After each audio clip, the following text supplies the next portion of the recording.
In this video, we'll be talking about the converse of the Pythagorean theorem and some cool things that follow from it. So first of all, let's take a look at a triangle and make sure it's a right triangle.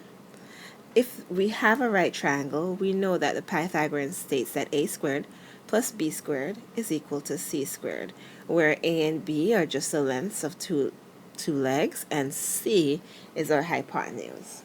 Now, what is the converse of this theorem? Well, the converse of this theorem tells us that if this is not true, then the triangle is not right. But if it is true, the triangle is right. So, for example, okay, so here we have something that looks kind of like a right triangle, but we cannot assume it's a right triangle unless we see the angle marker here, but we don't. So we actually have to test this out. And that's where the converse of the Pythagorean theorem comes about. So if this is in fact a right triangle, then a squared plus b squared should be equal to c squared. Now what should we use as our hypotenuse? Even though this looks like our hypotenuse, you have to have a more substantial reason to use this as your c.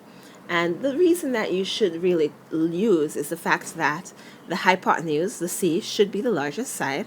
And in this case, it is in fact the largest side. So if this is in fact a right triangle, then that would be our c. So let's use that. Oh, let's make that actually not 5. I want this to be a little harder. Let's make it 5.9. All right, so now we really don't know if it's a right triangle or not. All right, so 3 squared plus 4.6 squared equals 5.9 squared. Well, we don't know if that's true, but we're going to test that out right now. On the left side, when we work that through, we should get approximately 30.16. And on the right side, when we figure that out, we should get approximately 34.81. Well, obviously, this is not true. And if they feature that screenshot on YouTube, everybody will think I'm crazy. Because 30.16 is not 34.81, which means that this is not a right triangle. And that's how the converse of the Pythagorean theorem works. If they were in fact equal, then you would know that it is a right triangle. All right, but I promised you to show you 2 more cool things that follow from the converse of the Pythagorean theorem. And it's the fact that we can not only tell whether or not the triangle is right, we can tell if it's acute or obtuse. So in this case, we have 34.81, so the would-be hypotenuse is larger than it should have been for a right triangle. So really and truly, if this were drawn to scale, it would have looked more like that with a fake long hypotenuse. It's not really a hypotenuse, but it kind of looks like one, but it's just larger than a hypotenuse, which means that this triangle, since our fake hypotenuse is longer than it should be, this is actually an obtuse triangle.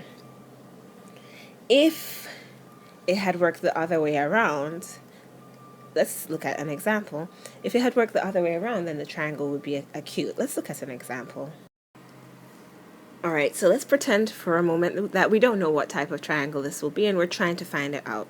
We would want to use the converse of our Pythagorean theorem to see what type of triangle this is. So if it were right, then, well, what's our longest side here? Our longest side is 10, so that will serve as our c, or maybe hypotenuse. So we'll see how that works out. A squared plus b squared should be equal to c squared if it's a right triangle. And, well, let's see, 7 squared plus 8 squared then should be equal to 10 squared. Again, only if it's a right triangle.